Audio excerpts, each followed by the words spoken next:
छिया तो देखो ना कैसे तेज बना जाला आय कहत से पढ़े में तेज ना ये पागल है रोआ के रख ले भाई हमरा के देखा कैसे ई पूरा की बात है की बात एकरा के घोर के पीस के बेसन पिए तेज हो रहा दुए दिन में तेज छिनार हम त तेज होके ना करवा दुगो अंडा होके वाला बा उहो पे तेज हो छिनारो नहीं तो नहीं अरे झाड़ू पोछा कोरम मैं जो बड़े तना में तो तेज के पेले बानी तो के बड़ा बढ़िया पिसाल बरी ऐसे तो पीसे के बाकी का खतल रे लिखाइल ना चमराए के चाहिए अरे विपत्ति आई कुल कॉपिया के दे कुल फाड़ के का पीसत रे पीसा तई तेज हो काते घोर के पीएम पढ़ाई लिखाई आ घोर के पीलम तेज हो जाए ए सब हो ये सब होता माई बाप घर रहल तो दिन भर हुड़दंगई मचाइलू अभी के पीस के ये राम राम सब बताई इतना सारा काम धंधा बा नहीं खेला होगा पीस के पीबू तो तेज कलेक्टर बन जेबू ए रे तू तो और मांगा ये मंगे फोर ये देबी कपिया से जनता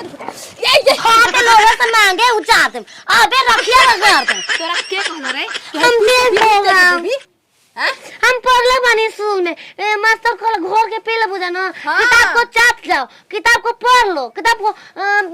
तुरंत नौकरी लगेंगे मास्टर ऐसे कहे ना सकना मरे दे बालू का हमके पिए ऐसे मास्टर कहन सा कि याद ना होला ओई हो बी पत मोए गंदा गंदगी जाके हो जा गड़हिया में के पानी पी ले ओमा नहा ले तेज हो जइबी जो जितना सरल चीज पिया भी छाछुंदर पागल बड़ तो पागल ना रह जा हाय का के धाक मुंह में खोरिया दे भौजा दे अबे ढके देबई में ना तो में भौरिया दे बुझलते देखू ओ नहीं हरामजादी कही के हरामजादी ढूंढी के भुजनी है कने सारा पीस दिन जाते जाके पीस के पिया तारी टिबला बनेबू हां हमरा के खिचड़ी ले जाइबू ना हमरा गाने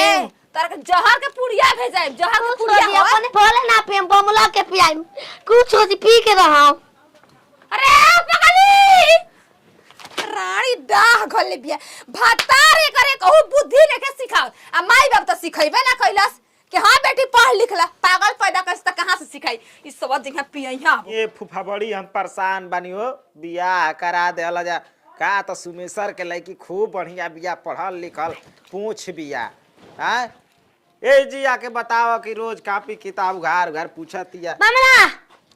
अकल के दवाई मिल गइल बा ठीक बा शाम के बतियाओ कहां से तो बता 76 से बतियाओ तोरा पिया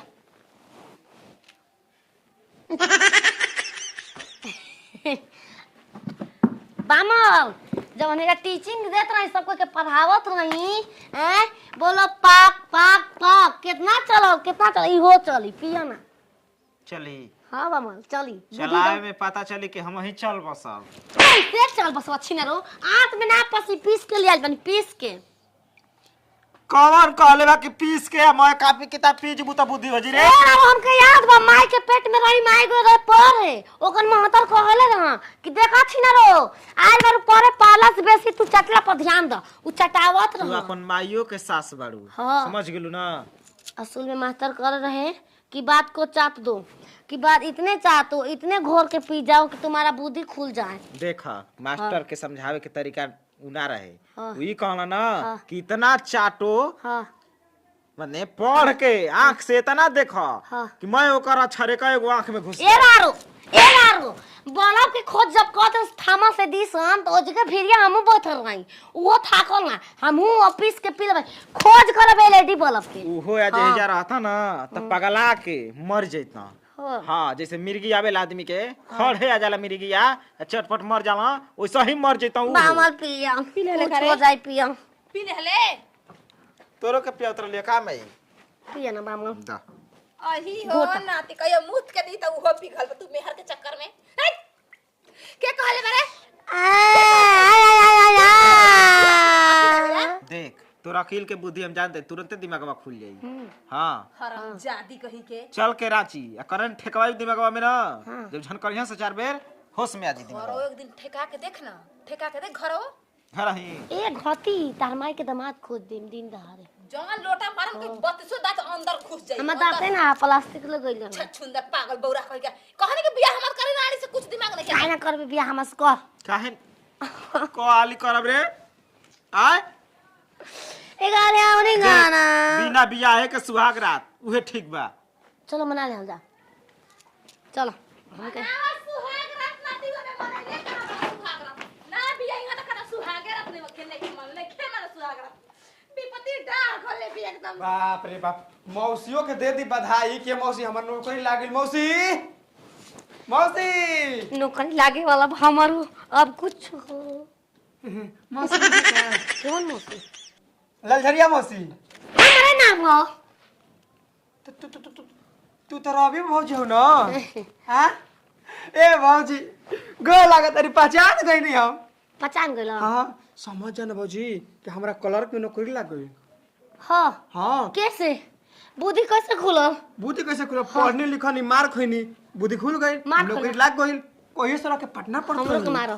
पढ़ लिख ले बस मरिए बात मौसी कहां भी मौसी मां छिनरा मां नौकरी लगा के बा के बारे में तारा को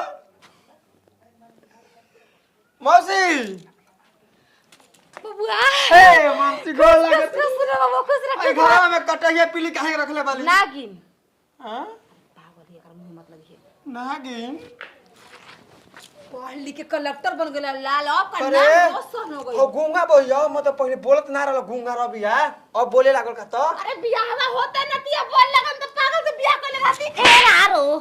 ए रारो ठेंगा जान तनी मौसी हमरा से वे गूंगा फोन लगाला कहे कि हमर बुद्धि कैसे हो कि बुद्धि कैसे हो कि तो हम कनी पानी के दुकान पर जो हां तो पान अब बुद्धि है छिनरो पान के दुकान पर कसैली खा खा के मुआ दे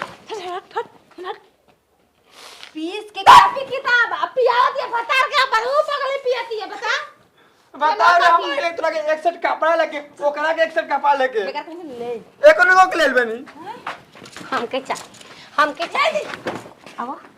यार नैया ए बबुआ कहां से पावर हाउस उठा के ले जाऊ सर ना त हमरा के झाड़ू पोछा घर के ले चलू है पगले से बचल चाहता नहीं ए भैया प्रणाम भाई देख मौसी देख भैया कहता छोटा है ना तू पटकू छोटा काटे लगा के घुमत रहा छोटा तारा से अब टोना कर दे मां ये होके